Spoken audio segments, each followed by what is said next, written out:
मैं गुप्ता आप सभी का स्वागत करती हूं आपके अपने चैनल में। जैसा कि आप जानते हैं, साईं जीवन माला आज प्रगति के पथ पर अग्रसर है। इसका श्रेय आप सभी साईं भक्तों को जाता है। साईं के चमत्कारों में एक चमत्कार यह है कि साईं ने स्वयं आकर भक्तों का इलाज किया। दोस्तों, भगवान साईं जिनके बारे में कहा जाता है कि वे भक्त की मदद के लिए कहीं भी दौड़े दौड़े चले आते हैं। साईं जी जितना प्रेम अपने भक्तों से करते हैं, उतना ही संसार के सभी जीव जंतु प्राणी से करते हैं। भक्त की मुसीबत में साईं उनकी मदद करते हैं। यह स्वागत है आप सभी का। यह घटना हम आपको रामपुर के गांव में रहने वाले एक व्यक्ति ज्ञानचंद की है। दोस्तों एवं साईं भक्तों, ज्ञानचंद की भगवान साईं से बहुत ही परम भक्त थे और उनके परिवार में सभी की साईं जी के प्रति बड़ी परम आस्था थी। साईं की कृपा से उनका परिवार बहुत ही कुशल परिवार है। मैं सभी साईं के दर्शन को जाना चाहते थे और दोस्तों बात बहुत पुरानी है। जब मैं अपने दोस्तों के साथ शिरडी जाने का निर्णय लिया और हमने टिकट बुक करा ली, अगले हफ्ते ही हम और हमारे दोस्त शिरडी पहुँचे और स्टेशन से जब हम जा रहे थे तो रास्ते में हमारा ऑटो पलट गया। उसी समय हमारा ऑटो पलटने के बाद मेरे पैर में बहुत ही गंभीर चोट आई। मेरे दोस्तों ने कहा चलो वापस घर चलते हैं, बाबा के दर्शन को फिर कभी चले जाएंगे, पर मैंने उनकी बात को टाल दिया और फिर आगे चलते चलते मेरी पैर की चोट और गंभीर होते गई और बहुत भयानक दर्द शुरू हो गया।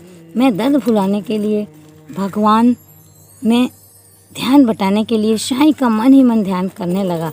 अगली सुबह हम जब मंदिर पहुँचे तो मेरी तबीयत में थोड़ा सुधार आया। फिर हमने मंदिर के दर्शन किए और थोड़ी देर वहीं साईं के मंदिर में साईंनाथ का गुणगान करने लगे। दोस्तों, साईं के दर्शन के बाद यहाँ से वापस आने का बिल्कुल मन ही नहीं करता। शायद इसी वजह से हमें बिल्कुल भी समय का अंदाज़ा नहीं हुआ। दोस्तों, जब हम मंदिर से बाहर आए तो देखा कि रात होने लगी है और मेरी तबीयत में सुधार नहीं हुआ, बल्कि वापस और मेरी तबीयत खराब होने लगी है। दर्द इतना बढ़ गया कि जो कि असहनीय हो गया था। मेरे पैर में बहुत सूजन आ गया था। अब इस हालत में घर जाना भी मुश्किल था। फिर यह देखकर हम साईं आश्रम के संस्थान में, जहाँ की श्रद्धालु कक्ष है, वहाँ रुकने का निर्णय लिया।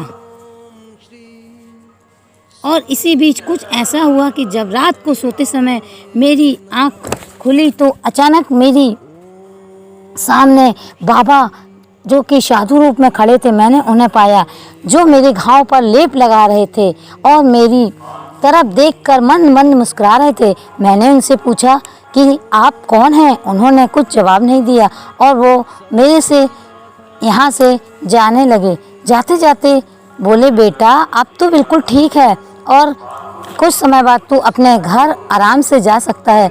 दोस्तों, मैंने यह सब महसूस तो किया पर किसी भी बातों पर यकीन नहीं हुआ। उसी समय मैंने अपने घाव को देखा तो मेरी आंखों से आंसू आने लगे। मेरा घाव बिल्कुल एकदम ठीक हो गया, दर्द सूजन जैसे गायब हो गया। फिर मैंने साईं का ध्यान कर घर जाकर साईं ग्रंथ साईं चालीसा का पाठ करवाया और गरीब लोगों को भोजन करवाया। यह मात्र एक सपना नहीं, यह एक चमत्कार था, जो कि मेरे साईं का चमत्कार था। हम अगले एपिसोड में आपको अगली कथा बताएंगे। तब तक के लिए ओम साईं राम, ओम साईं राम, ओम साईं राम।